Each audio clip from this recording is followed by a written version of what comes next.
Hey guys, welcome to the MaxWryte Gaming Podcast. I'm joined by the members of the MaxWryte team, and we have a lot to talk about in this first episode of our gaming podcast. By the way, if you're watching this on Instagram or TikTok, make sure to follow us, for more of the episodes that'll be coming out. And if you're watching this on YouTube, make sure to subscribe. And if you find this fun, share it with your friends, and family, and any gaming enthusiasts you might know, and even those that don't even game. It's going to be a small time. All right, guys. First off, I want you guys to introduce yourselves. What you like to do. What games you like to play. So we're going to start with you, Midi, then to Z, then to you, Akin. So, Midi, you go first.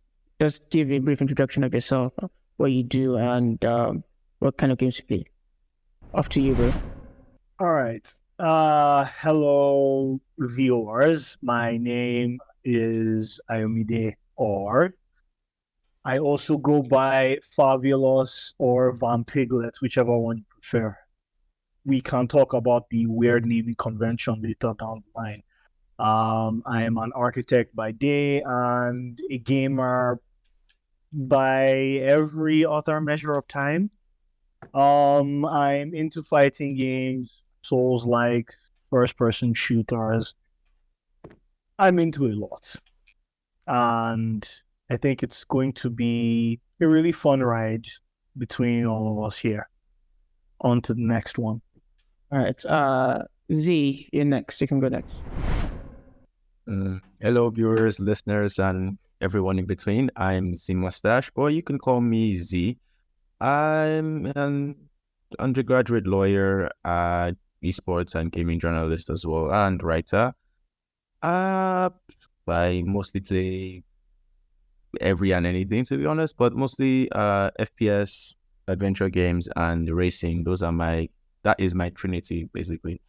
Yeah, that's pretty much all you need to know about me for now, unless you want to know where I live. But that's a discussion for another day. So I hope you guys will have fun with this podcast. And yeah. Why do I have this intrusive feeling of trying to dox you right now, bro? I'll just dox you. I probably. Right. First day controversy. All right. Up to you, Dom. Just give us a brief introduction of yourself and games you like playing and whatnot. My name is Dom or Akin. I don't know, anyone you want to call me. I am a weeb. I'm a gamer. I'm basically a nerd, and that's like my night job. But like my my day job is probably like I'm into like design. I'm a graphic designer and I'm a writer. I'm also doing some game design nonsense. I don't know what I'm doing. But I love playing games, and I play anything apart from FPS sweaty games. So I play MMORPGs, I play isometric RPGs, I play indie games, a lot of games really. That's what I can say. So yeah, I mean, I hope like this experience you have with like your vast gaming library will interpret into the games you're designing. And I'm just kind of curious to see like what you're going to come up with, down the line. Probably we'll talk about your designs in the later episodes, don't you think? Yeah. yeah. All right. That's if I can survive. Yeah. Wait. By the way, have I introduced myself? Have I introduced myself by the way? No, you haven't. All right. So okay. So hey guys, my name is Yimika Olatunji, but I'm known by my friends as Yinksman. But because sometimes I have like some narcissistic tendencies, I refer to myself as the Yinksman, the only Yinksman that exists. All other Yinksmen are fakes. I'm the original one. But I'm a gamer. Funny enough, I think I would say that I'm a gamer because of like Van Piglet. Because I do remember when I was much younger, we'll visit his house and I'll see him and his brothers playing games. I was like, wow, that's cool. All that to him. But the kind of games I like playing, I love playing FPS games, action adventure games, fighting games. I think I like to describe myself as a sweat, you know, like, you know.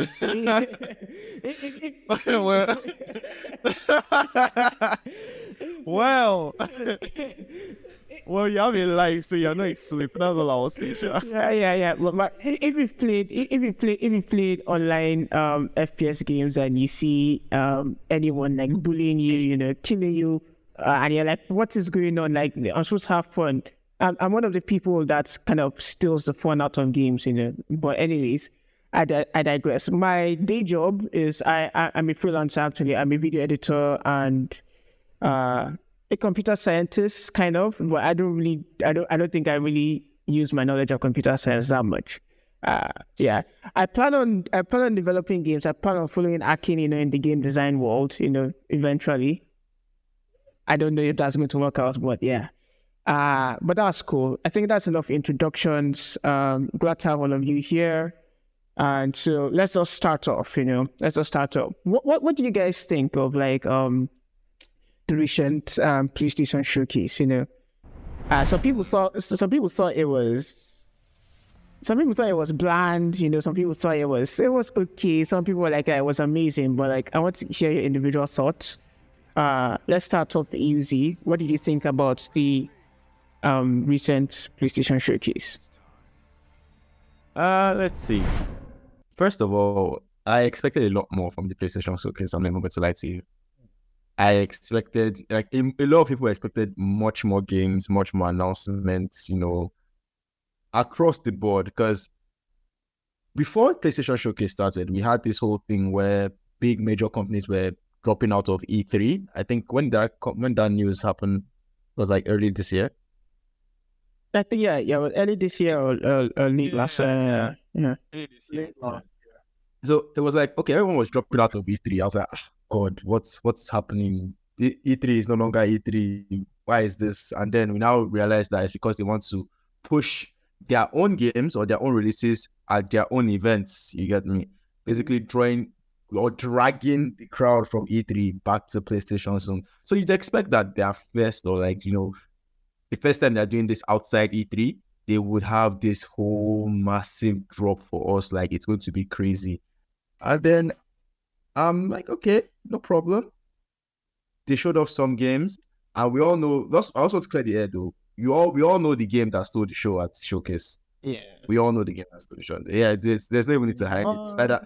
The showcase was basically them. It was basically them just saying, okay, you know what? We have games for you, but we also have Spider-Man 2.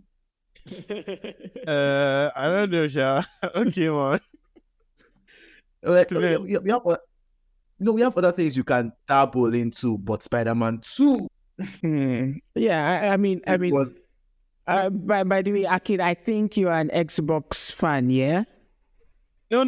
I'm not attacking like PlayStation. I'm just saying like the maddest game to me in the showcase. Akin, let's clear one thing first. Are you an Xbox or a PlayStation fan? No, I'm none of them. I'm a PC Master Race. Okay, a PC Master. All right, cool. All right, cool. Yeah. BJ, your side. Do you have something to say?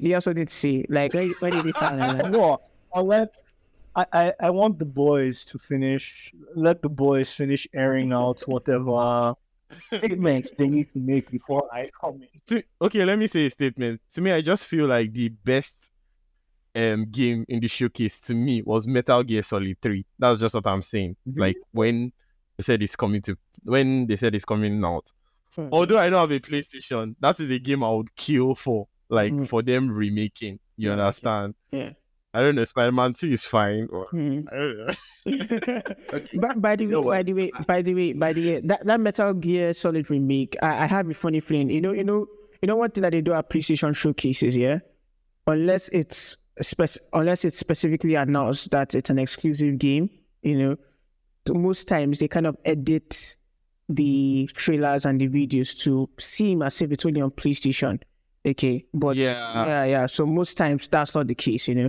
So sometimes, like if you watch the showcase, you notice at the end of each of the trailers, you would see like get it on PlayStation. They will not show. They will not show on PC. They will not show like. They will not show on PC and Xbox. Xbox, you know, so, yeah, it's so funny. So yeah, Mide, to you, like you wanted them to finish. I think you wanted to say something. Max. Okay. Yeah. All right. So I will confess right out of the gates, I am and have always been a PlayStation fanboy. Ew! Silence, I mean, I can't even finish that together. I will not deny that PC is better. I won't deny it. I'm not delusional. I'm not like the other PlayStation fan who are like, Sony, Hold on. No. Can I put something out there first? What? Okay, I just want to say, like, I come to this enlightenment that PC is better, yes, but PC comes with a great deal of quote unquote wahala. Yeah, that's the problem. That's just the reason why I have an Xbox. I'm not an Let's Xbox just say, fan, though. if you can afford it, I mean, if you can afford it, I would say have a PC. If you have a high-end PC, beautiful for you. But if you have a mid-range PC or a gaming laptop, I'm still sorry, okay. man. But it's not even like it's a bad thing. It's still okay. It's good. But might as well just get a console on the side, especially a PlayStation console, because the annoying thing about consoles, especially PlayStation, is they know that PC is better, which is why they chook so much resources into their exclusive titles. It's annoying. They make sure that they want you to drool over these titles and dangle it in your front that you're a PC player or Xbox user. Yeah, enjoy. You can have all the games you want, but some of the best, you're not going to receive it until we let you receive it. Well, okay, but I mean, you could say the same thing for Nintendo now. You know, Nintendo, like with I think the most powerful. I would say like the most powerful, will I say, console that they have is the Switch OLED. You know, I don't know if the Switch 2 will be released very soon, but like you can say the same thing. Oh, Nintendo knows that PlayStation and Xbox and PC is better. You know, that's why they focus so much on their Zelda titles to make you drool over. I just feel like exclusives, like all these companies, the only reason they make exclusives is for them to actually sell their consoles. Simple and short as that. Something I realized is that consoles actually sell at a loss. Since they've started making ever since they started making consoles, I think the only console that did not sell at a loss was the PlayStation 2. But since the PlayStation 2, consoles have been selling at a loss. And the only thing that makes consoles make sales for Sony or Xbox are their games. That's why Xbox has been suffering in that department. Oh my God. All right. Before we continue, please, before we continue on that, let's just keep that by the side. We'll get back to you guys. Mide, please finish up with what you were saying about being a PlayStation fanboy and what you talked about. All right. So, like I said, I don't have any delusions about the whole PC thing, but like Z and Dom have so passionately stated, the exclusivity is the main thing that we're going to enjoy, and I'm happy about that. I will not argue with the PCA head that the PS5 is superior. No, it's not, because a console always be, how do I say this, it will be stuck in whatever physical format it's you can't upgrade. That's what you're trying to say. The console can't be upgraded. PCs can't, and it's kind of hilarious how me, a PlayStation fan, I have to defend PC to other PS fans. It's happened more times than I can count. Like, how do I say this? I have a lot of ignorant acquaintances who I've had to explain why. I think even at the time of PS4, during the PS4 era, I was saying it. Yeah, PS4s are cool, but PS4s are nowhere better than PCs. One of them looked at me like, "Are you mad?" I was like, "Dude, I've been a PlayStation fan for far longer than you. I've played more games longer than you should. You should understand the gravity of that statement when it comes from me." And then when the person refused to see reason, I asked him this question, like, answer me this: can a PS4 be upgraded? He asked, what do you mean by upgraded? I said, all the internal parts. Can you buy the new? Can you? Because I know, yes, consoles have graphic cards. Consoles are basically just like lower and more compact computer systems, right? Yeah, I would say consoles are well, I'd say custom made PCs, because computers, we have like graphic cards, you have your graphic cards, you have your processor, you have your RAM, but for consoles, especially the newer generation ones, they're just like APUs, so they're like let's say a mesh of like the CPU and GPUs together. The memory is also kind of like integrated with the CPU and GPU together. So it's like it's a different animal entirely, trying to explain like differences between the architectural consoles versus that of PCs. But that'll be probably in another episode. But yeah, back to you, Midi. Right. Yeah. Okay. So I asked that question, like, can you upgrade them? And they would say obviously no. And then I just inch up close and I said, that PCs you can upgrade every single part. So I gave an example. I said, let's pretend I'm not using the actual legitimate components for the next few statements, but let's pretend the PS4 was made using something equivalent to a GTX 1670, right? Mm-hmm. With 8 RAM. And you'll say, okay, yeah, those components are powerful. Yeah, they are very, very powerful. What if I told you I could get a laptop with 32 gig RAM and a 1680? I just got a laptop that's more powerful than your PS4. I didn't have to go any further than that. The person had to actually stop, scratch his chin for a few seconds and be like, okay, I see where you're coming from now. Since then, I never had to make the argument again. But I will still, like I said, I'm logical.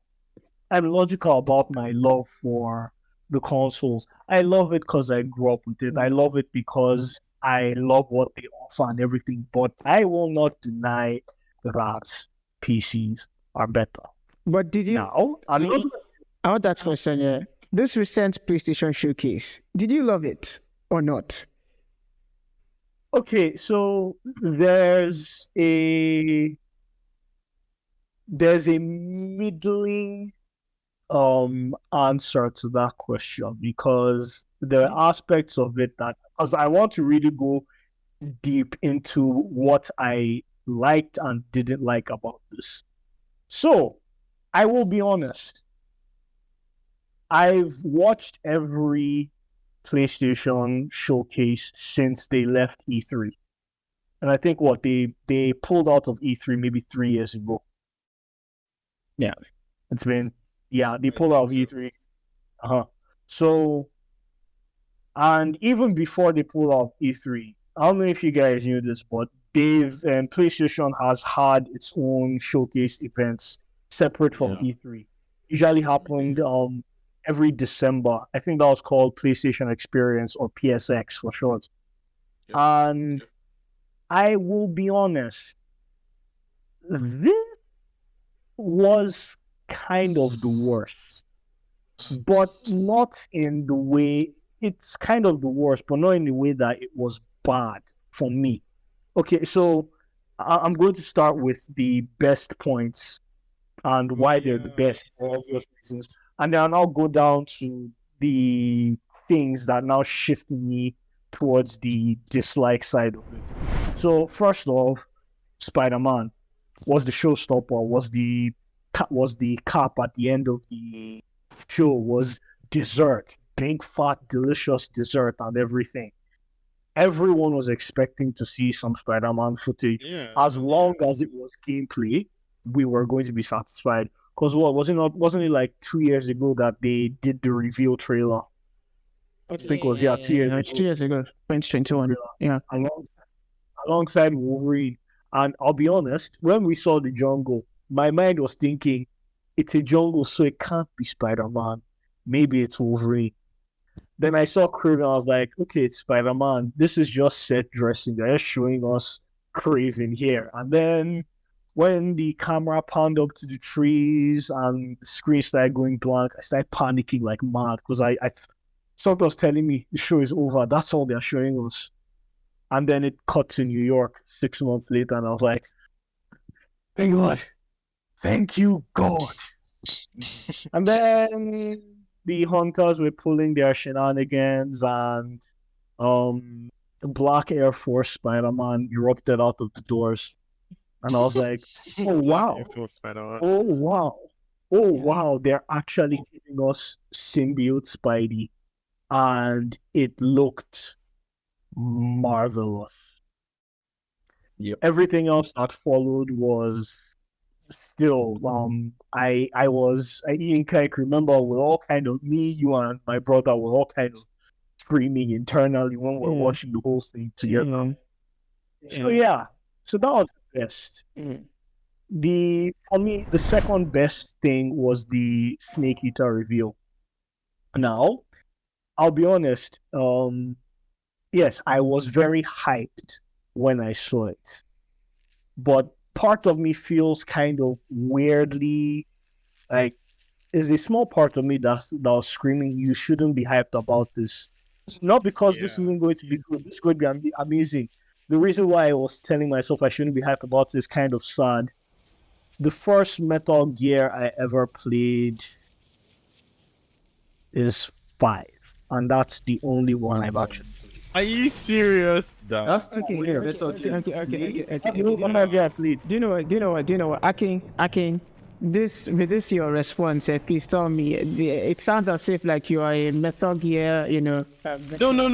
I'm not really a Metal Gear fan. No. It's just that But you it's just that like I. You've played. No. I haven't. No. I haven't played any of the games. I'm just a fan of like Hideo Kojima. Yeah, because like he's the one that literally perfected like the stealth genre. You understand? With Metal Gear, you get what I mean. So like now that he's saying the reason why it's his second like this thing, I'm starting to understand now that I'm starting to understand why it's because like Hideo Kojima and Konami are not working together anymore. Yeah. So if they are going to remake this Metal Gear, I don't know, man. I think it's going to be shit. That's all I'm just. Okay, that's actually a second legitimate reason to be worried. Yeah, I'm glad you pointed out. Well, can I say something though? Yeah, Z. The issue is, I feel like PlayStation, what they're going to do with the Metal Gear is, they have the formula already, which was the first game. They don't need to do much than just copy, paste, add better graphics, maybe bonus content like they always do with all these remakes. Like Resident Evil, God. That game, albeit it was a very good game, I'm not going to lie, it was perfect. But it's just, you copy the formula, you copy the original formula, you throw in a sprinkle of extra content here to make things interesting, and you basically have a game that will give you a solid 7 or 8 rating. Yeah. When the reviews come. So they don't need to do much. The only thing I feel would make this Metal Gear bad is if Sony decides to pull an EA. You need to be specific. Yeah. You can't really say an EE because Yeah, they have some nice games. I won't lie. They have some good moments. I'm saying the EA of Anthem. Oh, so you mean it to be shit? I don't think so, dude. Like, No, I don't mean to be shit. I'm saying like unless they pull that kind of thing where they try and make microtransactions a thing for the No, they can't do it. It's already like a built IP, so it's not even possible. Yeah. But wait. I think I know where Z. I think I know where your mind is going. I feel like, did you play MGS5? Yes, I played MGS from 3 to 5, I think. Okay. So something is telling me that you are traumatized by Metal Gear Survive. Well enough, I played that game for like 1-2 hours and I stopped. It's one of the only games I've not finished in this life because I could not kill this anymore. Wait, can anyone even finish Survive? Does anyone even have the patience to touch that game for more than a few hours? That was the reason why I've not played many Metal Gear Solid games. Because when I saw Metal Gear Solid, I was just like, nah, fam. I was like, what is this? Like, fair enough, I love Hideo Kojima. Yeah, I love his works. He's one of the best game directors out there. Preach. But what was that? No. This okay. He wasn't involved. He wasn't part of. No, I knew at all. I know it wasn't. I know it wasn't involved in Survive. I'm like, is that how you continue? Is that how somebody like you continue somebody's legacy? Like That one is just Konami. Konami are their Okay, Pachinko nonsense. See, I have the perfect thing for you to look at. I have the perfect thing for you to look at to like understand. Like, it's probably the best answer to your question. Does any one of you? I know Yinka. I've introduced Yinka to this madman before. This Chinese guy on YouTube, Ranton. Oh, yeah, I know Ranton. Yeah, I watch Ranton. Have you seen his Metal Gear Survive video? No, I I'm not. think I might have voice video. Oh God! Okay. I'm going to pull from memory what the intro was like. I think the intro was him having a funeral for the Metal Gear franchise. It's a whole solemn thing, and out of the corner, sneaking in like some horny snake devil, is him, but with Konami written on his head. He literally calls over to Metal Gear's grave and starts raping the grave. And then he looks at the person holding the funeral is Kojima. Oh, wow. He looks at Kojima and now starts screaming, "You brought this on yourself, Hideo Kojima! You brought this on yourself!" So yeah, it was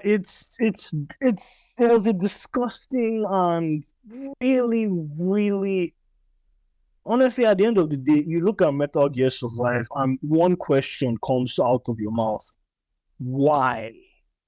That's the only question that comes out of your mouth when you look at that game. Why? Yeah. So that's the only reason I'm saying, like, EA. I said EA, sorry.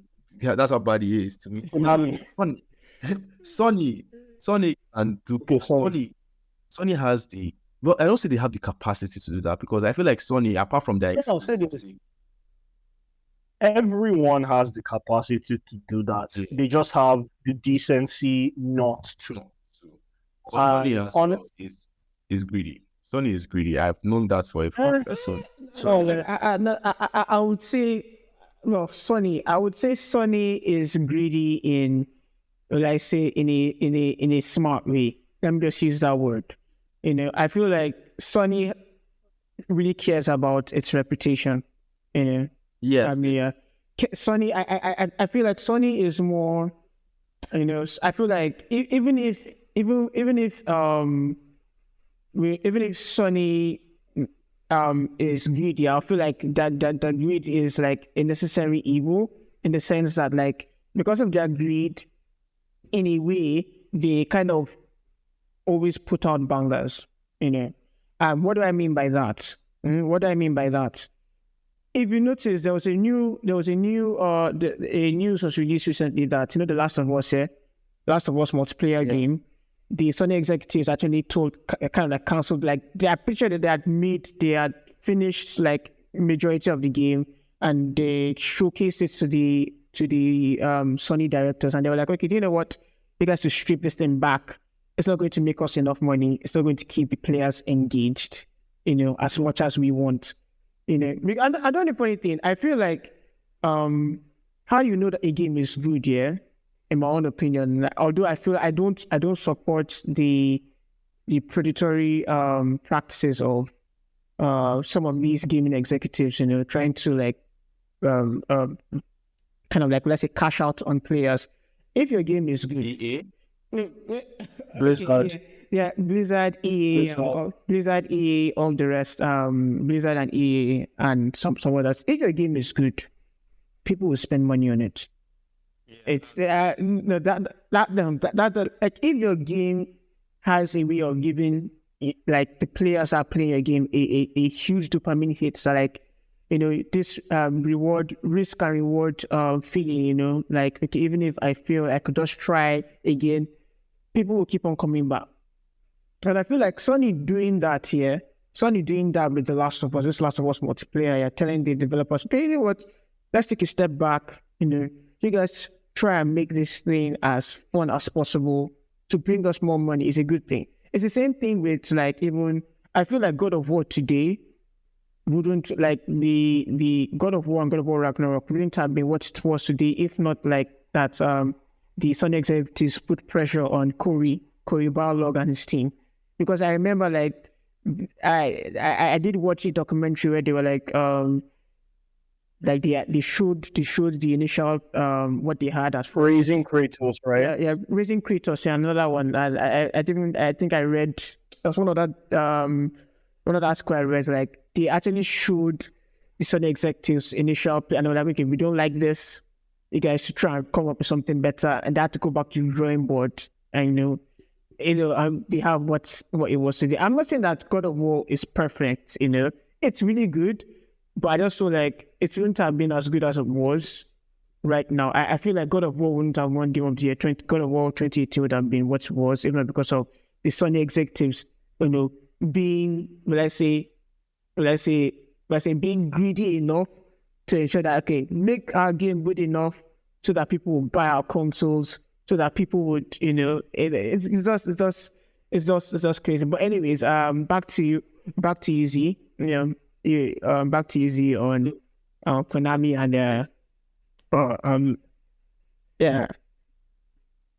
Okay, so it's just all I can say is Sony, like, I'm pretty much hyped for this Metal Gear game. Okay. But I'm not going to let hype ruin the reality of it that, first of all, it's a remake game. So at best, I'm not looking at a 10 out of 10 smash hits. At best, I could say a 9 out of 10 if they know what they are doing very well. Mm-hmm. And at worst, I can look at something that I would be utterly shocked and disgusted by. Yeah. Those are the only two options you have when it comes to remakes. So I would honestly say, real. Bro, that's why in your rating here, I would actually rate the Assassin's Creed Mirage this thing. I'll get to that. No, me, I'm a core Assassin's Creed fan, and Mirage is just not making me scream. No. Okay.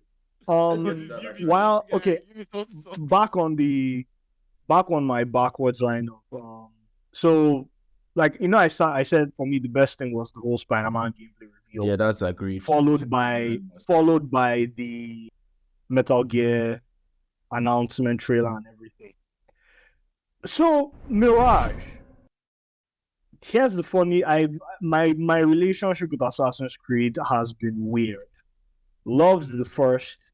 Loved Ezio's trilogy. Ezio's trilogy is still peak Assassin's Creed. So Ezio's 3 was yes. Ezio's trilogy is peak Assassin's Creed. 3 was fine. Yeah. I didn't really gel with 3 that much, but it was okay. I'd give it a 7 to be honest. I think, but funny enough, guys, 3 was just. I know this might sound weird to you guys, but 3 was actually my favorite. I don't know why. Yeah, 3 was my favorite. Yeah, actually. I love the gameplay. Yeah, the story wasn't bad, but me, I preferred the gameplay because I feel like, like I don't know, the what they call it, the axe, fighting with the axe, like throwing knives and stuff like that. It just gelled on me. I just loved it because I used to do all these things, like I would just run into a bunch of enemies. I just keep on killing and like the kill. But yeah, 3 was kind of my favorite. But yeah, back to you, Midi. Yeah. So after 3 was Black Flag. I think. So Black Flag was fun. I enjoyed Black Flag a lot. I even did this funny thing where I changed Black Flag's audio to Japanese. So I was like, check this out. I just turned Assassin's Creed into a One Piece game. Wow. I'm serious, yeah. I bet there's a mod for that. There's definitely a mod. Was it? Probably. So I think after 4 was Unity. Unity. was a glitchy mess. Yeah. I didn't even give down the time. I didn't want to give Unity time of day. I just No, moved funny. past it. If you got the fix for Unity, Unity is actually a decent game. Yeah. It falls behind It's not, the the story is even ass. I don't know No, what you for like me, about this that yes, game. the story was ass. The characters Everything were not interesting. There was As in, at nothing all. interesting about I feel, Unity. The worst- I feel like Unity is more of a technical showcase. Yes, Yes, so the technical yes, showcase that yes. kind of the only failed. thing that was the only thing that The really story talked to did me not about make any Unity. sense. Yeah. The only thing that Templar and talked to me Assassin about going Unity together to was, beat. It was so silly, man. I mean, it's kind of a thing where it's bound to happen if you explore the lore of Assassin's Creed. I know, but it's better. Like, I prefer the way they like talked about it in Assassin's Creed 3. How his father was like a Templar, and then the main character was like an assassin, and also Rogue too, like Rogue. When like Okay, I forgot to was mention born Rogue. into- Yeah. Like, but when it was Unity, they just did it like it was like Can anyone even remember? Can anyone even remember the name of Rogue's protagonist? Sorry, not Rogue. yeah, Unity's Rogue's protagonist protagonist. was very. It was Arno. It was Arno. What was Unity's No, protagonist? I know was Unity. Yeah, that's what I'm saying. I think. No, I'm Rogue's saying protagonist was Unity. Shay. Was she? Rogue's was Shay. Yeah, Rogue's Rogue was was Shay. Yeah. But Unity. Hey, can anyone say Connor's real name? No, Connor Kenway, I think. Yeah. No, his real name. is indigenous. Oh yeah, we know. I don't think I do. Rat- that one. Oh, Raton Hackathon. Yeah, Raton Hackathon. I Yeah. And Yinks, the reason why I remember is because Adele wouldn't shut up about how much he loved the name. Yeah, Adele loved saying that name so many Yeah. times. Yeah. Anyways, so back down the timeline. After Unity was Syndicate. Syndicate was interesting in the fact that you were using two assassins, twin brother and sisters. Yeah, that But was it. again, I didn't really gel because I started noticing that I think it was maybe from 4 Four. that Assassin's Creed was kind of losing its identity. No, But 4 was so fun that I didn't really care. But when Unity came in, it showed more. Then when Syndicate came in, I was like, yeah, I'm not liking this pattern. I can say now that aside from maybe the E3 reveal for that year, I have only looked at about 5 minutes of Syndicate gameplay. I've played it on. I had to. I played it, Yeah. and I have come into a Syndicate actually. Syndicate is by all means a graphical beauty. Yeah. Yes, I won't deny it. They did the London, they did the Prohibition London scene well.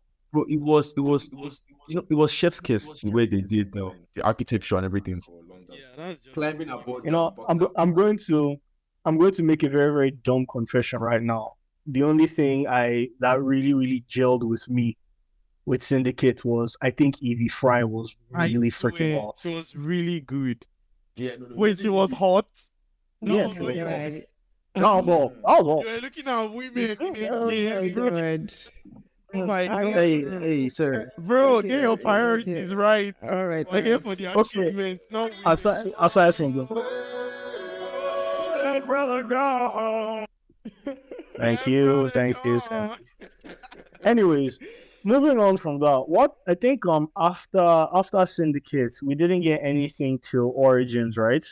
But then Origins, another. So here's the thing.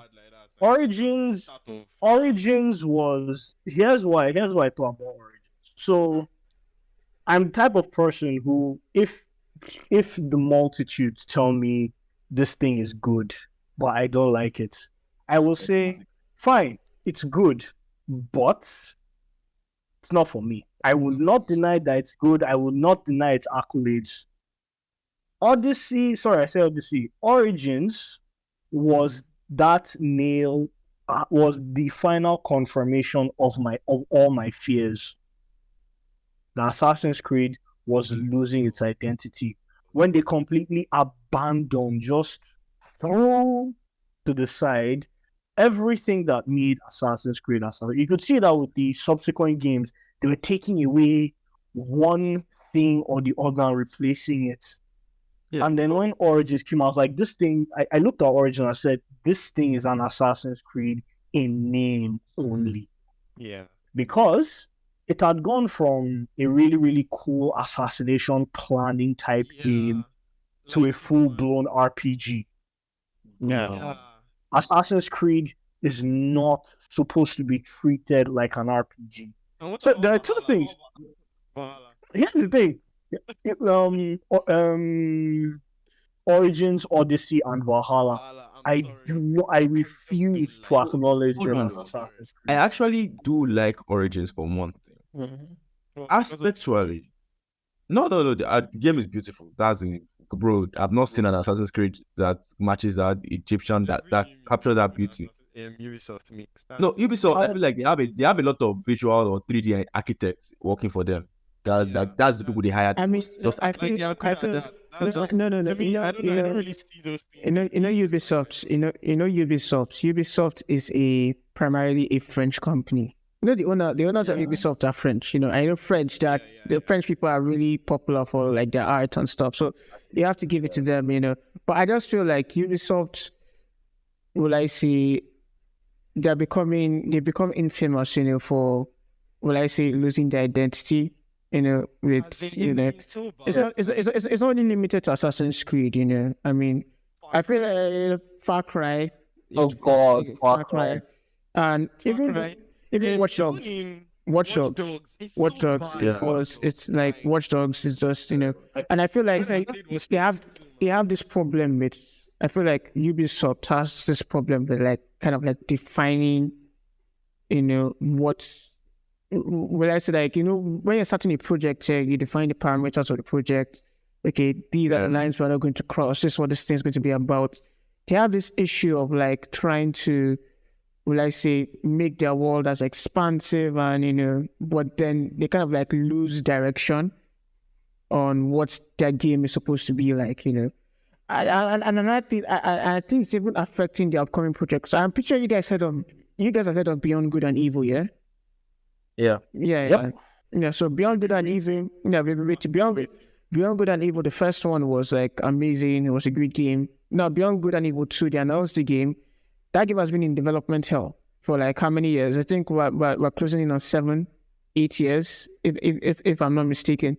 I think the latest news, the latest news about Beyond Good and Evil 2, like they actually like like change the whole development team all over again, and they are just I just don't even know what to say about that. I'm even kind of worried that there's an I won't call it an unannounced, not giving it a name yet, but it's a Star Wars game that they're making right now, and I'm not too optimistic. I'm actually even really worried that Ubisoft is actually handling the project, but I know that they are good at making open world games. But let's just see what they can do. But back to the point here. I feel like Ubisoft has an issue with defining what they want their games to be. And it all boils down to one thing, greed. Yes, I know Ubisoft is in business. They want to milk, they are milking Assassin's Creed so dry. They're like, okay, how are we going to expand our user base? How are we going to get more players, to play our game? Which is quite strange because I just feel like Assassin's Creed Origins, Assassin's Creed Odyssey, especially Odyssey. I played Odyssey, I played Assassin's from the three. I'll call it the RPG fest of Assassin's Creed. Yeah, the only game I played. Yeah, I tried Origins for a bit. I didn't just get past. I just didn't feel it. Odyssey. The time I played Odyssey was because I had nothing else to play. I had taken a break from playing online shooters and stuff like that because of my mental health. So I now made the mistake of trying to play Odyssey, which actually made it worse, because I just realized that, is this Assassin's Creed? No, I'm serious. Like, is this... Odyssey wasn't bad. Like, I actually enjoyed the story. I didn't finish it. I didn't finish the game, but I was enjoying the story, about like Cassandra and what's the name of the male protagonist? Cassandra and and Alexius. Thank you very much. I actually chose Cassandra. And there's another thing that actually even bugs me, especially with Valhalla and Odyssey. The fact that you have to choose genders, like that kind of like, I'm not trying to be, I just feel like it kind of steals away from like, well, I say, it's kind of immersion breaking in my opinion. Yes. It's immersion breaking. I know that it's a fantasy. I think I'll give an example of that whole thing, but done right. Dishonored 2. Yeah. I feel like it will work for Dishonored because Dishonored it's everything about Dishonored is like fiction. You understand? There are no there's no reference to anything that was like. But it's the same thing. It's the same thing for Assassin's Creed too. No, Assassin's Creed is fiction. No, Assassin's Creed is fiction, but they reference real life locations. Do you get what I'm saying? Yeah, it's fiction based reality. Thank you very much. See, it is fiction based reality. Yeah, so the quasi reality, just like Call of Duty now. Call of Duty is fiction, but and that even reminds me like Battlefield 5, and I'm like. Especially with the World War II. Was it Battlefield 5 or Battlefield 6? I don't remember. The one about World War II. Okay, I'm going to for no, it was. I think the issue that he's pointing out is since this tangented into a whole gender studies thing. I know that it's 5. It was 5 that did that with. But for everyone's sake, that's a can of worms for another week. Let's get back on that. Okay. Now, back to the whole Assassin's Creed thing. So, the last was Valhalla, and of course, I didn't like Origins. I disliked Odyssey even more, and Valhalla just filled me with hate. I looked at Valhalla, I was like, here's my favorite joke about Valhalla. Mom, please, can we get God of War? We have God of War at home. God of War at home. Yeah. Valhalla sucked. God. But moving on. My desire for Assassin's Creed now was I wish we could go back to the classic Assassin's Creed thing. Planning. Let the environmental navigation, the parkour had to look cool, actually had to look dynamic and everything. So when I heard of Mirage, like how many months ago they announced Mirage? I think they announced Mirage like end of last year. Yeah, end of last beginning of this year, end of last year. So when they showed it, I remember EX, I was absent at that time because I had I'll be honest, a personal emergency. But I carried my phone with me. So I was watching it. And I was like, it's the Assassin's Creed. Wait a second. Why does it look like Assassin's Creed 1 with little bits of 2? And for the first time in a long time, I was looking at Assassin's Creed content and I felt happy. Thank you. So that's why Mirage was, for me, the third best thing that they showed. So let me say something real quick. Because I noticed I said something about that, what's it called? Metal Gear Solid. Basically, you have the formula, you have the blueprint, you know the road to success. Just close your eyes and follow it. It's exactly what Ubisoft did with like 6 or 5 games. They used 5 whole games just to end back to where they began. Like, you went around the globe. They actually went around the globe. They went around history just to come back to the beginning. And I'm like, and you know what? And the thing is that the funniest part about that thing is that when they were dragging them for an Assassin's Creed Japan, you understand, like before we were screaming before PS4, what's this game that came out on the PS4? Ghost of Before Tsushima. Ghost of Tsushima, people were saying Assassin's Creed Japan, take advantage of Japan. But this nigga, I don't know, man. Ubisoft has always they've always been terrible, to be honest. They've always had issues Honestly, with I felt like filling it with outposts, all this nonsense. the whole Ghost of Tsushima thing. I felt like someone. This is a very dumb analogy, but I felt like someone looking for. Yeah, I felt like someone looking for drugs, and then everyone's just giving you crap. Like this isn't what I want. This does nothing. And then there's someone else going on like you're the last person that you'd expect to have the good shit just cause like yo Yeah, you go. you want. I was so jealous when it came out on PlayStation and it was exclusive. I was just like, guy, I have to get a PlayStation. I don't know what to do. Yeah, That's one of the first games I'm buying, bro. yeah. But I'll ask question, guys. Yeah, what do you think about? Do you think exclusivity is good for the gaming community in general, the gaming world? Like, do you think it would be better if maybe I know that this is just dreaming and just, but let's say in an idealistic world, if all all these like gaming companies decide like, okay, you know what, let's release all of our IPs, across all platforms. Do you think it's going to be good? Yes, it is because back then. Back then, in those histories and everything, like before gaming started becoming like this, when we're still young and we're still kids, there was no exclusivity back then. And if you go back and play older games, you always be like look at a lot of like really good games were not exclusive to the PlayStation or Xbox. That's the thing. To me, I just feel the reason why exclusivity is there is just simply because of greed. That's just I don't want to share my money with everybody. I want my Idealistically, as a developer, I would want everyone, as much people as possible, to play the game. Yeah. I want everyone to see interested. It's another reason why. That's precisely another reason why Elden Ring beat Ragnarok last year. Yeah, that's the core reason. Well, actually, that's not the core reason. The core reason is that Elden Ring. No. Obviously, Elden Ring is like better than God of. Elden Ring was a better. Like that. Yeah, because I think I feel like the only funny thing and why I fully support your point is that I think Elden Ring was released how many months before Ragnarok?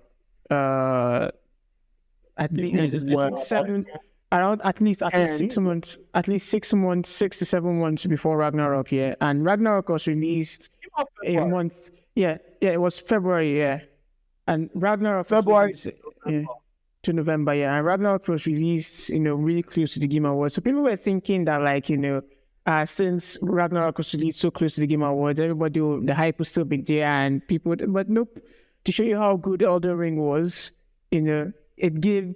It gave Ragnarok a I think 8-month head start and still beat them, and see. I think it's maybe this would be another episode, but we'll just talk about like game design.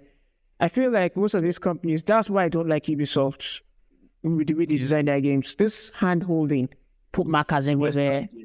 Yeah, Western game development. Later the world of markers, go here, go there.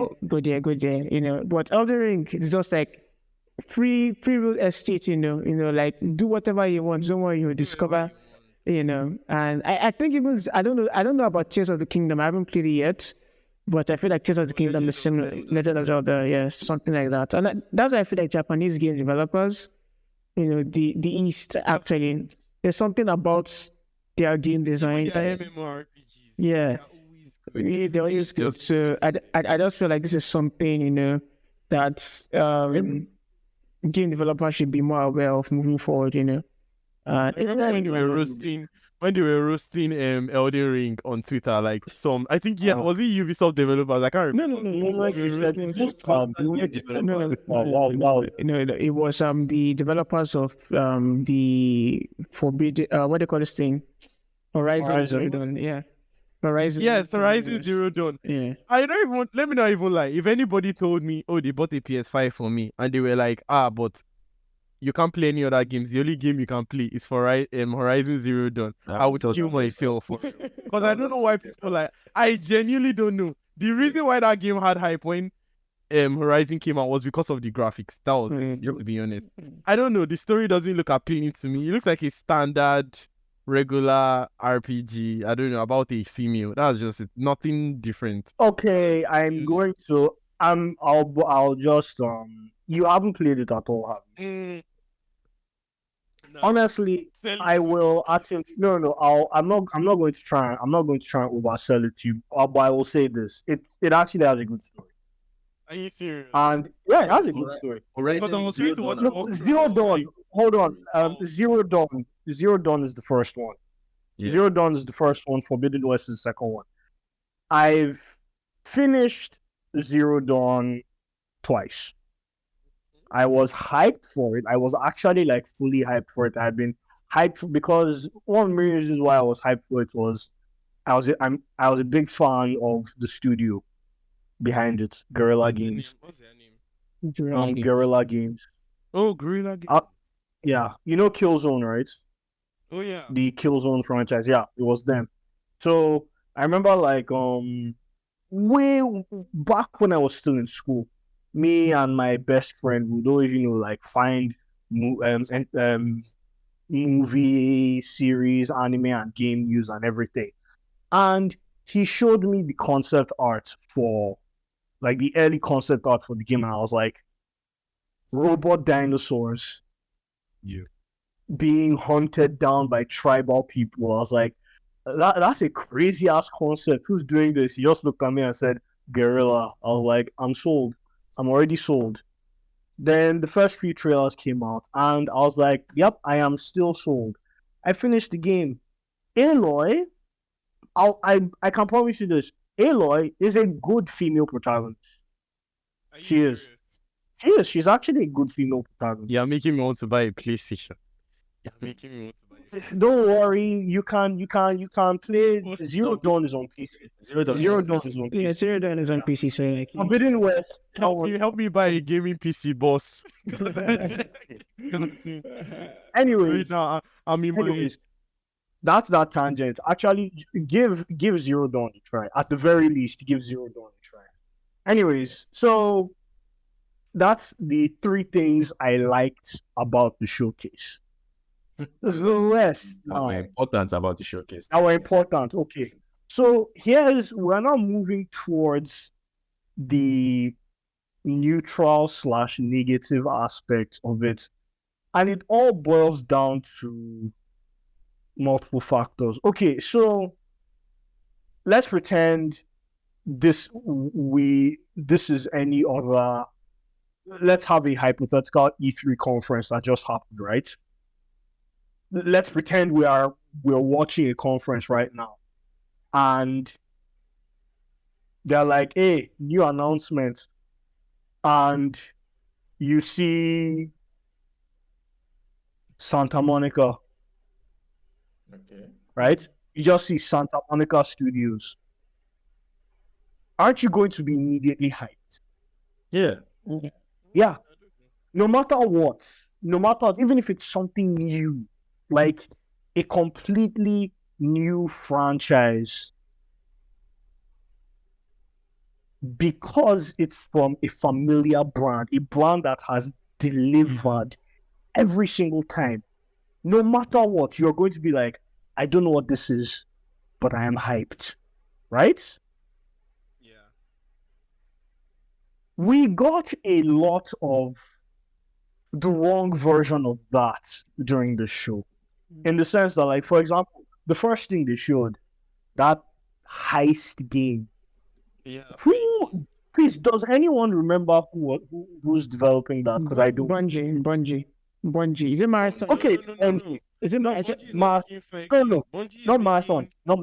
Marathon. That cool.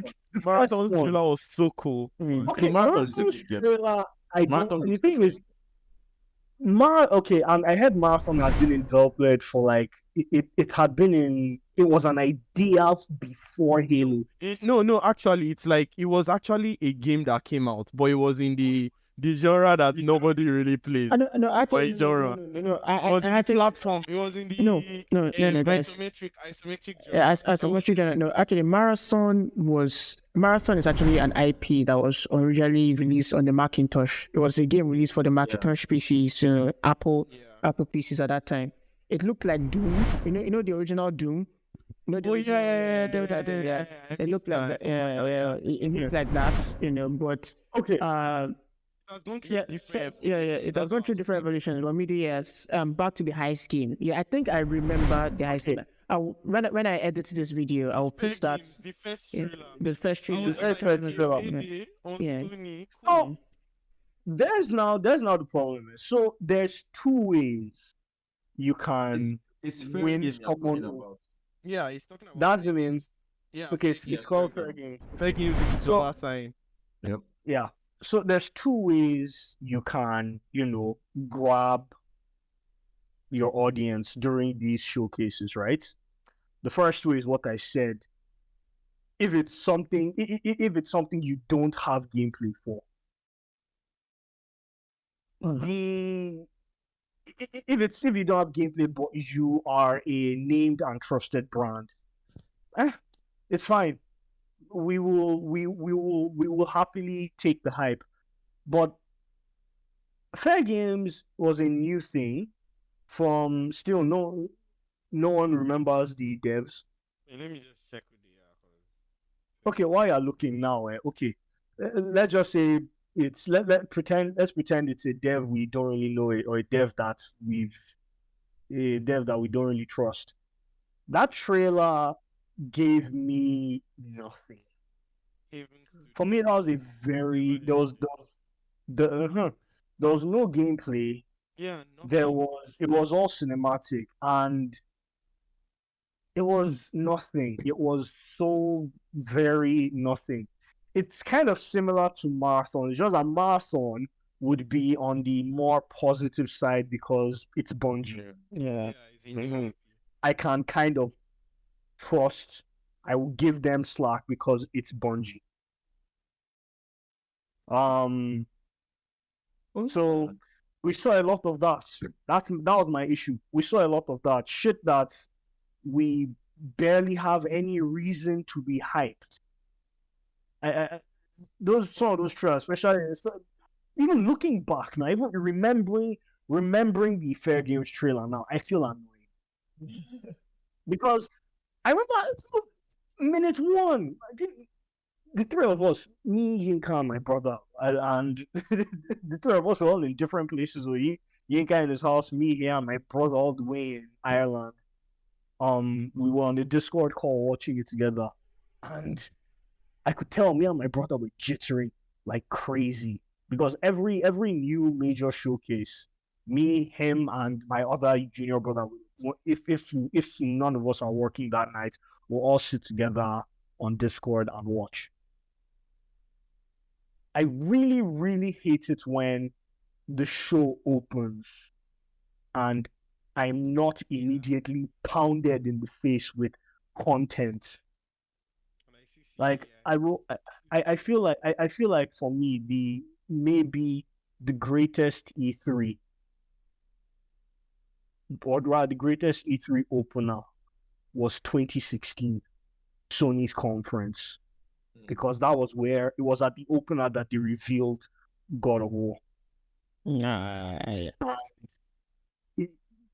And I don't know if you remember, the opener started with, normally Sony's conferences always start with this epic montage before they now show the first game and everything. They didn't start the montage. They started with the orchestra.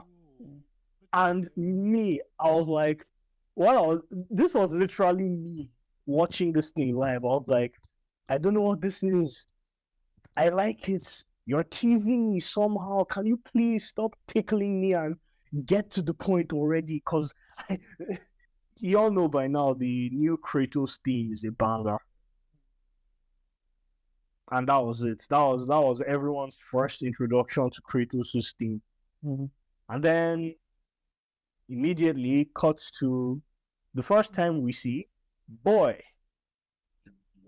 And I was still sitting like, okay, so a kid with scars in front of a hut playing with toys, and I can even remember the weird thing he said that he should have immediately hinted that, oh, this is Norse mythology, because when he was playing toys, he was like, hey, that dumb hammer doesn't scare me, reference to Thor.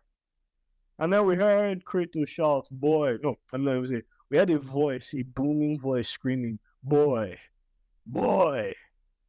And then he goes to the house. And out from the shadows, he see. no, before the shadows. A few words of dialogue, and he said, your mother taught you to hunt, right? They're like, yes, sir. Good. And then he steps out of the shadows. The screams still haunt me to this day. The screams from the audience when his face showed, when his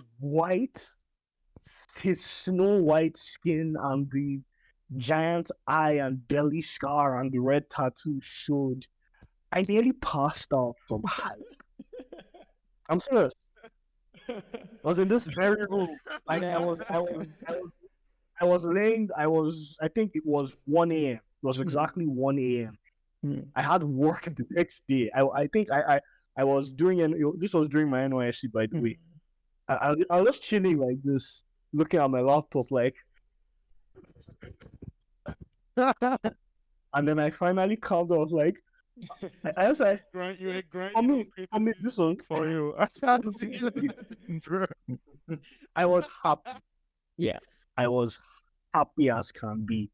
And yeah, I haven't really experienced an opening of that scale.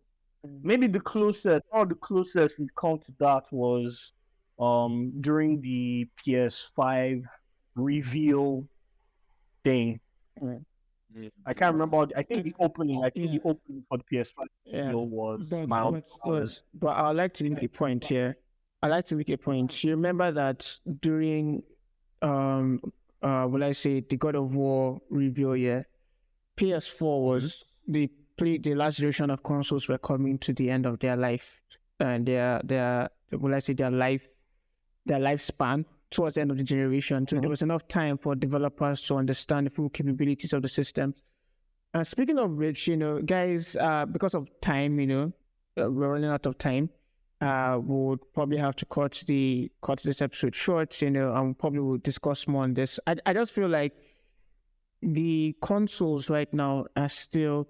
I think it's 3 years now since they released, or 4 years, 3 or 4 years since the new generation consoles released, and I feel like there's still a lot of time. The developers there are so many things going on in the background that we're not aware of, and I feel like it's even better that way, that the developers and let's say publishing studios are kind of like trying to get their act together, and because I feel like even this year alone, although I know the Xbox is having issues, Aki and myself, because I'm not happy. I feel like I'm also a PC enthusiast. I feel like I am part of the master race or whatnot, but I just feel like Xbox needs to get the act together, as quick as soon as possible, because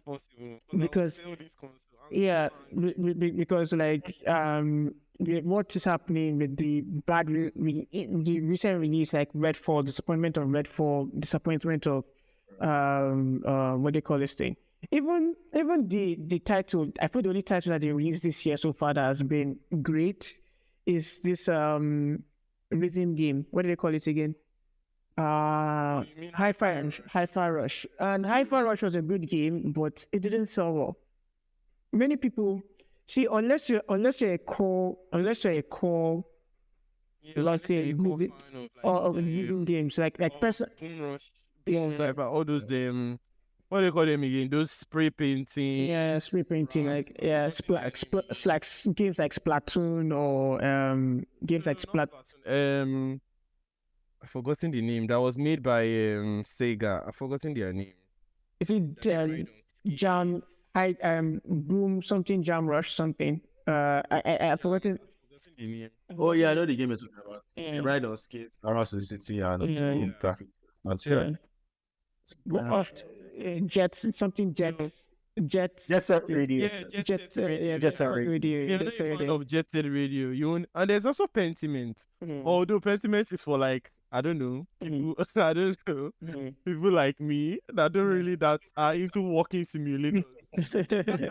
Yeah. Because that's the thing. Yeah, But apart from that, to Yeah. be honest, I don't know. Yeah, back to my point. Yeah, I just feel like Xbox needs to like, and even with the major release that's coming up, Starfield. I don't know. I am not too optimistic about that game. I just feel, yeah, like I just Where is Elder Scrolls 6? Bethesda fans are eating empty plates right now. yeah. No, during the point, They I are do going to feel, delay Starfield. That's just what Yeah. I'm feeling in my yeah, phone. yeah. They would delay it again. I will be so depressed and sad. I just feel like right now, yeah, especially in games that, I feel like Xbox needs to focus on making, well, I say tailored experiences. Yes, RPG open world games are great. The Witcher did it really well. The Zelda series, they're doing a great job. Even Horizon. Yeah. Okay, Metro too. I've not really played Metro that much, but I know that it was great. You need to play Metro. Yeah. Really. Funny enough, I have all of the titles on Epic, all of them, all from what they call it, the first. 2023. Yeah. 2023 up onto the latest one. Yeah, I actually have them, but I will actually take the time to play those games. But I just feel like Xbox needs to focus on making tailored experiences. There's one game right now that I feel like if they can get it right, I don't know. You guys have heard of Hellblade, yeah? Senua's Yeah. Saga. Yeah, Senua Saga. Yeah, I just feel like probably that will be. I feel like if Ninja Theory, wow, yeah, if Ninja Theory could, if Ninja Theory could actually sit down, I don't know, they've gone really far in development, but if they can actually expand, on what they did in the first game. Do you really like Hellblade? I didn't really like the game per se, but I feel like they have potential. It's nice, but it's not it's not everybody's cup of tea. It's not, It's enough.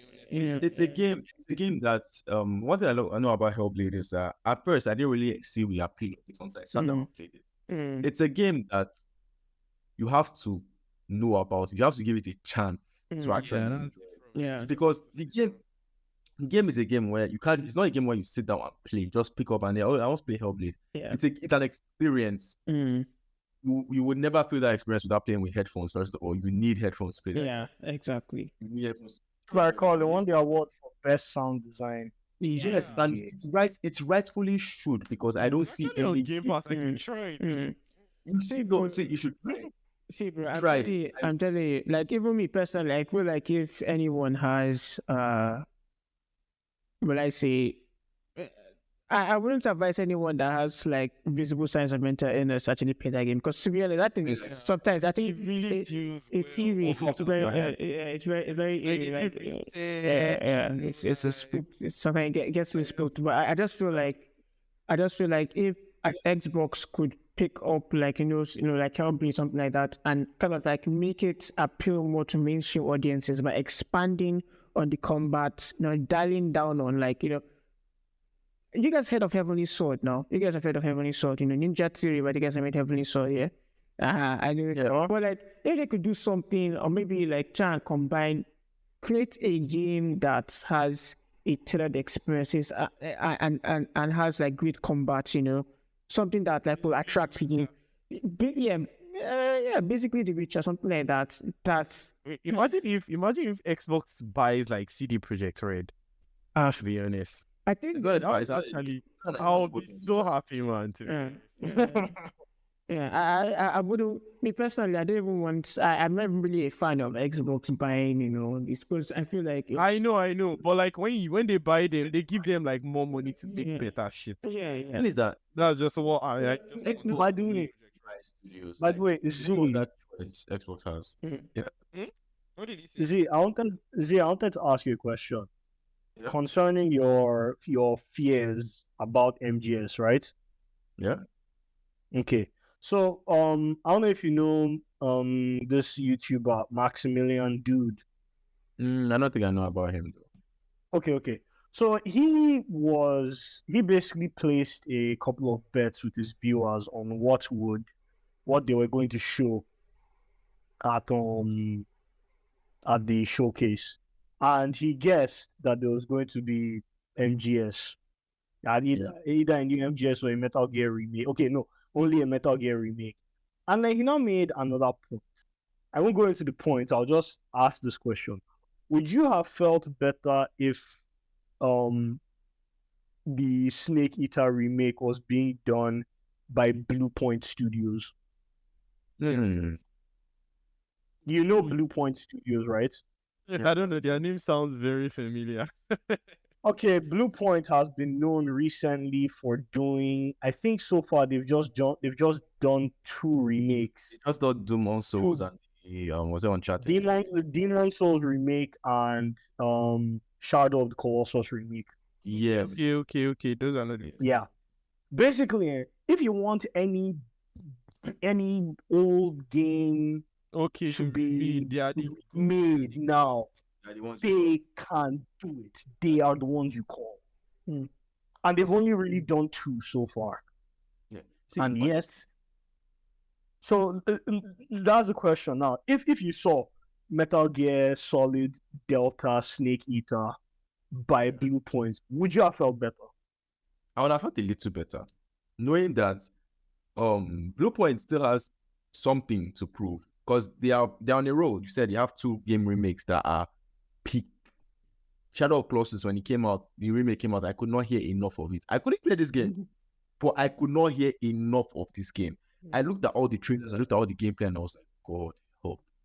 Then Demon Souls came out, and I was like, okay, what's so special about Demon Souls that it's just another Souls game? It wasn't just our Souls game. It was the game that started the trend. Yeah, it was a game that It was started. the I was first like, Souls game. yeah, it was the first one. I was like, okay, what's going to make it so special with the whole remake? And I was shut up because, bro, I watched my friends play this game. I played this game, and I was like, okay, I see why. I see why Souls is a thing now. So I'm like, if they had the owners, they had the owners to remake these 2 games. The owners is on them to remake a Metal Gear Solid. They would go heaven and beyond to make that game a good game, especially with the legacy that Metal Gear has behind it. If it was a new title, an obscure title, and they didn't really put their heart and soul into it, it's really understandable. It's an obscure title, but he's the Metal Gear. This is Hideo Kojima's baby. but he's not involved. The problem is that he's not there. It's not. No, that's the. Yeah. There doesn't mean his legacy isn't there. I know that he had it. Even all the people that he has worked with at Konami, they've all packed up their shit and gone. Yeah, but that's what I'm saying. If Blue Point takes this up, Blue Point wouldn't want to mess up because it's like Konami wouldn't take the flak for a what's it called? It's the studio that'll take the heavy flak. I don't know. Konami would receive some flak. Yeah, everyone says it was the Konami, so they're used to it. But that studio is some kind of like new hate, some kind of new unbroiled hate straight from the bottom of hell from Kojima fans that it will be like them that developed the game in the first place.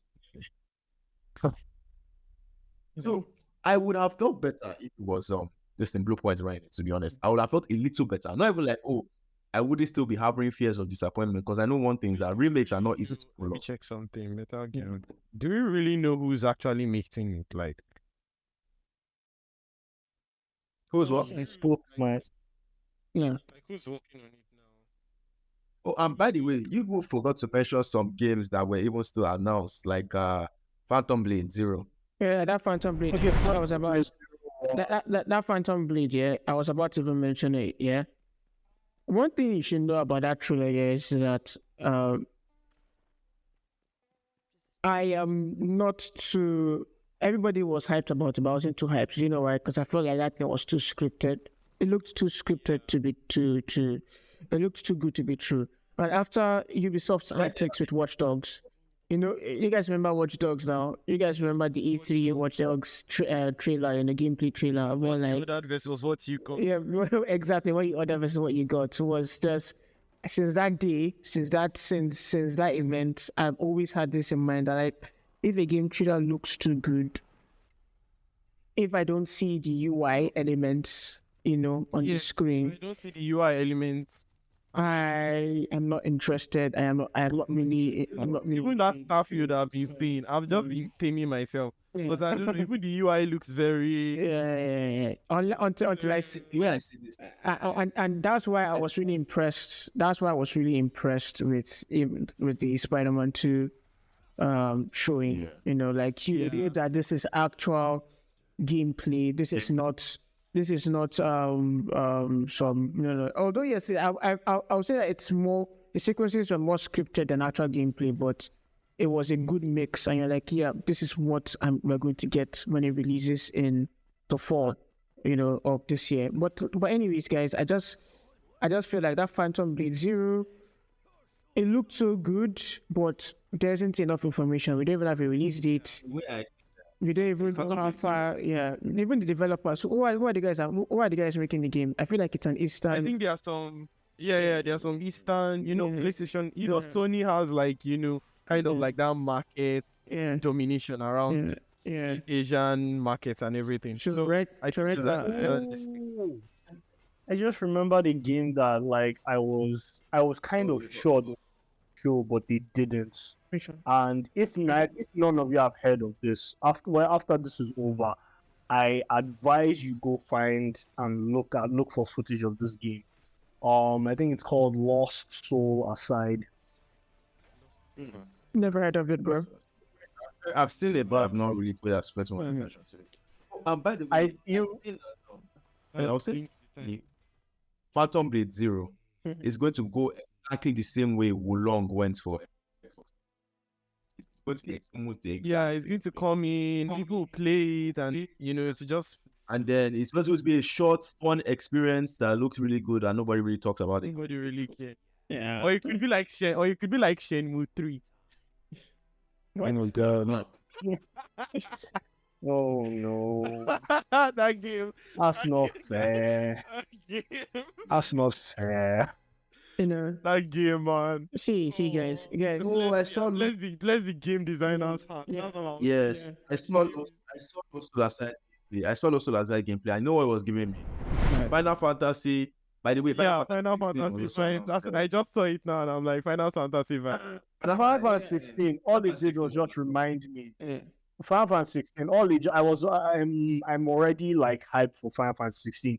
All the trailer did was just remind me that Final Fantasy 16 is coming out. Like cool. That's all. There's nothing more you can show me. I'm already sold. Yeah. All the trailer did remind me that when it comes to Final Fantasy, Square Enix does not play around, so they should just do whatever they want. I'm going to rate it, but I know that I'm going to enjoy it. Are you sure? No, Square Enix, Square Enix to me, I feel like their game releases are like this. It's either a complete hit or it's either a complete pass. Like that's just how Square Enix is. Like it's either they don't make mid games. It's either the game is a complete banger. Well, like it's just you could say Avengers is a mid game, dude. No, complete. No. To me, Avengers was trash. Was a complete. Avengers. Guardians of the Galaxies was good, though. Yeah. That was good. It was a hit. That was good. No. See. Guardians of the Galaxy. Yeah, I feel like many people slept on that game, even myself included. Myself included, because I feel like that was one of the games that I hope it's just because of time, guys. You know, speaking of time, guys. Like, don't you ever feel like, especially us that like, you know, we're kind of like on our own, in the sense of like, oh, we need to work to make money, you understand, but then at the same time you can play any game you want to play, but you don't have enough time to play it. That kind of thing. Yeah, I have a lot of games in my backlog. I'm still Mhm. playing Pillars of Eternity now, just struggling through Pillars of Eternity Yeah. still right now. Yeah. That's the thing. It's just when you get busy with life and everything, it's very hard to like follow your hobbies and everything. But I you can think- create time for Yeah. yourself. Yeah, I That's think just that. life. Yeah, I think that would be an episode. That would be an episode, coming forward. Like, by the way, one more thing. Did we miss any game from the showcase? I feel like the rest were just Yeah, indoors. actually, there are some other games though. Yeah. There are Yeah. some like Alan Wake, Dragon Let me mention Dogma. something for you. First of all, Dragon's Dogma. Oh yeah, Dragon's Dogma. Yeah. is good though. Let's talk about Dragon's Dogma, guys. I feel like Dragon's Dogma. I actually played a bit of the first game. I didn't finish. I don't know why I didn't finish. Looking back now, I'm like, why didn't I finish Dragon's Dogma? I think I changed PCs around that time. So I don't know, for some strange reason I didn't. I couldn't just get back to it. But seeing the trailer, I was like, oh, well, I know that this game is going to be good. I don't trust personally Capcom. Yeah, Capcom. One thing I love about Capcom, is that like, when I say that this kind of company that they just make games that appeal to certain niches, and they deliver. Like for example, now I think Capcom, the guys that made Street Fighter, yeah, fighting game, Street Fighter, yeah. Like Street Fighter, I feel like Street Fighter doesn't really miss, when it comes to, especially with tournaments and stuff like that. Games are so good. So Capcom they know how to make games with depth. Capcom, I think that the guys also made Devil May Cry too, yeah? Am I right? Yeah. Yeah. No, I don't know. I'm not. No, they are. Yeah. Capcom, that the guys that made Devil May Cry. Yeah, that the guys that made Devil May Cry. Yeah, I'm quite certain. If you notice, Devil May Cry, the combats of Devil May Cry is so layered. Like it's flashy, but at the same time, it's so layered. Like there's so much. I don't know how to explain it, but there's just so much. There's different like gameplay mechanics. Yes, and look at the guys. Capcom was also the guys that made Monster Hunter World. Yeah, Monster Hunter. Yeah. It's like the guys also made this game, Nier Automata. I think the guys that made Nier Automata too. No. Okay. That was it. Okay. That was Platinum. That was Sega and Platinum. Platinum. Yeah, that was okay. Capcom. Okay. But anyway, I'm not there now. But Capcom, they I don't know the kind of games they make. Even at it was Square Enix. It was Square Enix. It was Square Enix that make Surprisingly, Yeah.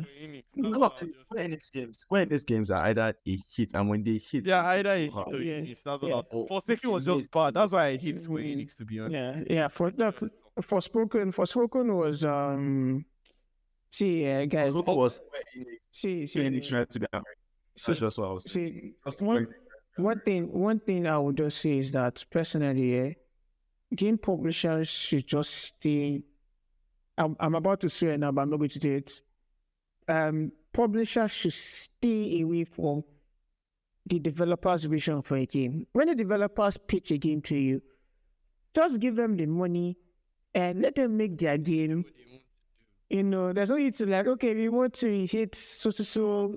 We want to hit profit money. No, like honestly, if it's publishers, because I feel like for Spoken Field, because they like the original writer actually spoke about this, like they had already written the game, but then the publisher said, okay, we want the game to appeal more to a broader audience, so why don't you add this and this? They brought in new writers because the previous writer could not work on it, and they now mess the whole game up. See, man, like I just feel like the only publishers that I would say that deserve to maybe interfere with maybe Sony. Sometimes Sony they have a real like they have huge game experience. Sony Interactive. Yeah. Spread across different genres. Genres, yeah. So, but you could also say what they call them again, GTA people. That's what. Rockstar Entertainment. Rockstar has tried everything. Rockstar is just. Rockstar is the king of single player offline games. That's all I would just say. Yeah, Rockstar. And all their games are always bangers. Bully. I'm still waiting for a Bully remaster. That's just what I'm playing for. Yeah. Yeah, yeah. Of that, we have Alan Wake 2 was also announced. And Yeah, I'm really yeah, I hyped saw for it. that, especially But- after. Guys, please. What's Alan Wake about? I've heard of it, but I never really played. I didn't really know much about Alan Wake. But I Yeah, never. Alan It's Wake a horror is game. It's a horror basically- game. Yeah, okay. Yeah, Alan Wake is basically imagine a horror writer kind of being trapped in one of his own stories. Yes. Yeah, and it as for gameplay, it's basically it's kind of a standard third person shooter, but the way it works is that your enemies are weak to the enemies are like shadow versions of people, so they are weak to light. So you have two forms of ammo management. You have to manage your bullets and your flashlight batteries, because to kill the enemies you have to shine the torch in their faces till they become weak, and then when they are weak you shoot them. That's the basis of Alan Wake. It was really, I think it came out, the first Alan Wake came out maybe 2008. Yeah, because I'm seeing I think it came out in the 2008. Xbox. In the Yeah. Xbox. It 360. was on PC. It was on PC and Xbox only then. That was Remedy. That was Remedy. It was a game by Remedy. So yeah. By the way, And then- Remedy Studios, yeah, I don't know. They know how to make beautiful games too. I feel like they're also really good at making visual candy. Like they're the guys that made. Are they the ones that They're the ones that are they made the ones that Control. make dark pictures too? Yeah, they make control bricks. They made Control. They made Control. Yeah. Oh, they made Control. Yeah, they made Control. Quantum Break too. Yeah, and Max Payne. And Max Payne, yeah. Yo, that's Brick and crazy. Control are all set. Not Alan Wake and Control are all set in the same universe. Yeah. Yeah. I'm currently playing Control now, and it looks really. I finished Control. Why? Control is one of the best games to come out that year. I know. I'm in my horror arc right now, so I'm playing like Metro 2033 Redux, Last Light, all this. I'm just playing all these like So I'm playing. Have you played Dead Space? Oh, Yeah, Dead Space. No, I'm keeping that one for when I have money. I want to play the remake, because Yeah, I thought it was going to be on Game Pass. But I would. I'd say play the original Dead Space 1, 2, and 2. are you sure? Yeah. Dead Space 1 to 3 is on Game Pass, but I want to play the remastered No. one. No, I know you're. I'm saying play the old. I actually the old recommend Dead it. Space. Play the old Dead Space as well. Because I won't lie, best way to I do played Dead Space 2. Mhm. Like there was one time like this where when I was still in Nigeria, I was still young. I played Dead Space 2 and it was like ass. So after that, I was just like, I don't know. Dead Space I 2 feel was like you didn't have the no, it was application. 3, You didn't have the three application. or 2, I can't remember. It's It was three. played. It was 3 I played because I know that there was Three- Dead Space that was ass. Three I was like, what ass. is this? 3 was complete ass. Yes. So I think a lot of us like to pretend that 3. The only good thing about 3 is the way it caps off the story. It gives us the end of the whole Dead Space thing. But I would not advise anyone to play it at all. Don't touch it. One was a revolutionary game. 2 built on it. 3, we don't talk about 3. Yeah. Kind of like Andromeda. Oh my God. Oh my god, I don't know. See, I tried playing Mass Effect from the See. beginning, but I was See, just guys, like, I'm it's with- just too dated. I'm going to tell you the story. Yeah. BioWare games, man. I'm going to tell you the story, which is kind of weird. I played Mass Effect 3. I didn't play 1 and 2, yeah, which is quite strange. And I feel like I will try and play 1 and 2 eventually, because Mass Effect 3 is one of the games that had, when you play a game and you're like, oh my God, what did I just experience? Like you see the credit roll and you're like, I have played a game. Wait, do I have to play Mass Effect 1? No, if I no, get Mass no, Effect no, 2? no, you don't have to. Actually, you should.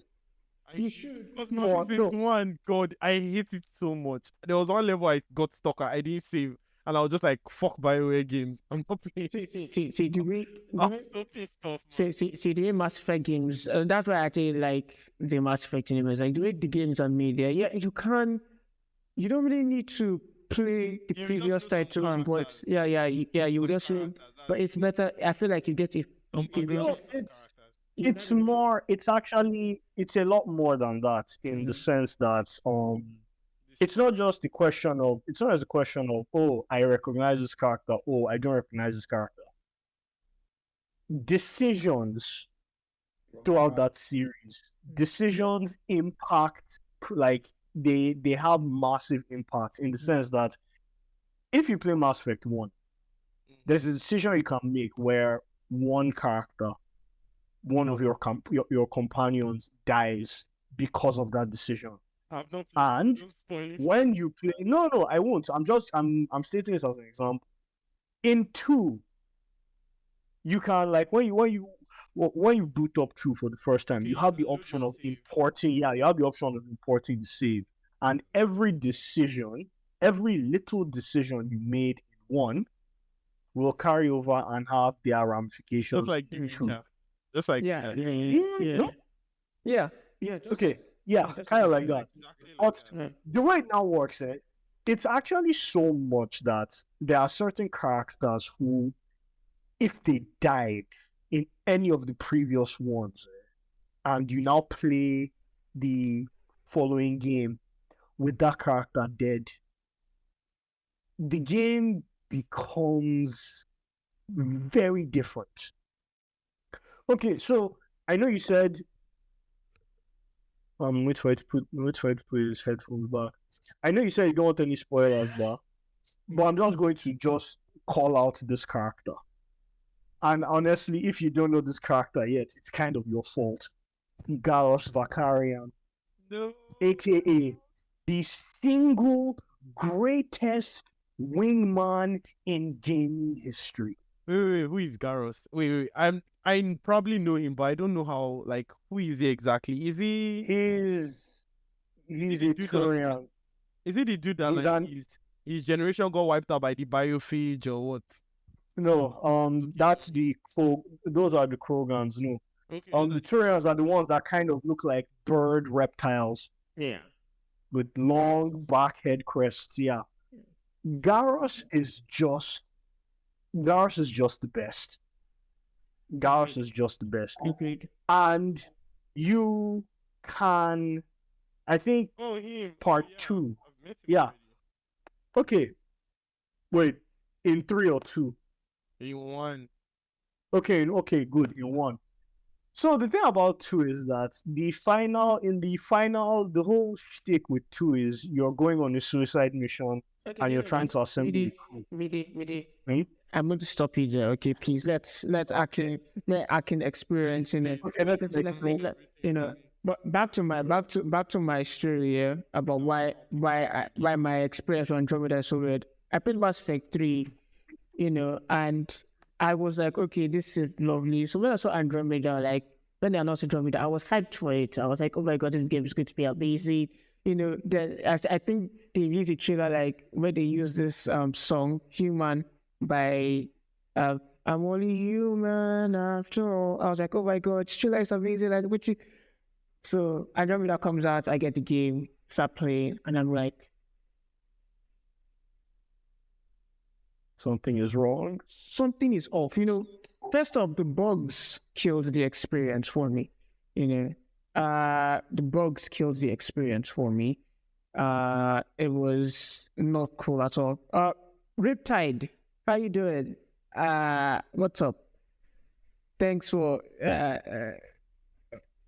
I think okay. Levi, can you hear us? Was this a private thing? I was just wondering what was going on, so I just said. We're doing like a podcast too. Yeah. Yeah, I mean. That's great. I mean, you can. Yeah, it's fine. You can stay. It's cool. Just yeah. Enjoy your company. Yeah. Kind of. I was about to hop into bed. I just wanted to know what's going on. Yeah, it's cool. But anyways, probably in one of our subscribers, I'm going to invite you, especially probably most likely most likely a first person shooting episode. Remember we talk about FPS Oh, games. he's an FPS gamer. He's a sweat. No, Tommy, He's a that'd sweat be like great. he's a sweat like I am. He's my brother, you know. Yeah. Yeah. I'm a sweat Apex master. You haven't showered in like five business days. That's Shower. facts. That's facts. Yeah, but anyways, yeah. So yeah, but it's cool. It's Yeah, cool. see you guys later. All right. Yeah, see you guys later. Yeah, later. All right.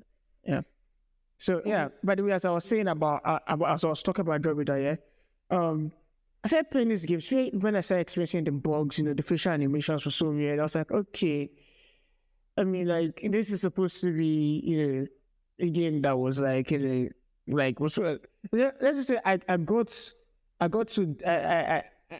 to a place where like, okay, we're exploring. I forgot what they call these things. I forgot what they call it. That shows you how bad the game was. You know, I can't even remember. I can't even remember. There was like some structures, like on one of the planets, like there's some structures they're supposed to explore. Then one of the aliens that kind of like turns people into like, you know.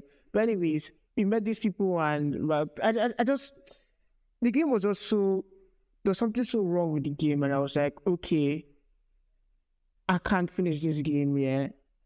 I'm just going to stop playing. And I left, and I stopped playing midway the game. I tried to pick it up a second time because I had lost my previous saves, which is kind of funny. You know, I didn't even know how I did. I lost my previous saves. I didn't save it. I didn't save the game, and for some strange reason, they had patched the game. You know, by this time they had already patched the game. Time I already passed. I still couldn't finish the game. Like I hit the midway point again, and I couldn't finish the game. I just saw that and I'm like, oh my god, what was BioWare thinking of? What was BioWare? What were they thinking of? You understand? Like They had a great game in mind. Terrible execution. terrible execution, and I'm like, okay, you know, I just try and expunge. I just feel like Mass Effect Andromeda did not happen. I even like the way they set Andromeda. Like Andromeda happens like kind of, but I say it happens simultaneously with the original trilogy, but this time around they had already sent this party to the other galaxy, you know. Well, Mass Effect 1 to 3 is happening in the Milky Way, you know, and stuff like that. So I just feel like in my own mind, Andromeda didn't happen.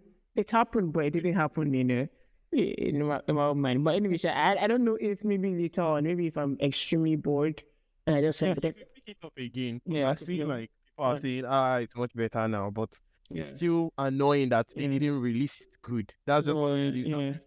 Yeah. I just think yeah. I finished. I know I've played Mass Effect 1 once, played Mass Effect 2 twice, played Mass Effect 3 maybe 4 times. I would rather, even with all the changes and patches and everything, I would rather run through the trilogy again before I even think of feeling Yeah. Honestly, there was something off. Like there were so many great things that they introduced into the game, even with the exploration. You know, on what they call this thing, this 4-wheeled car that you could drive around desert wastes and stuff like that, like mining stuff. It was. Yeah.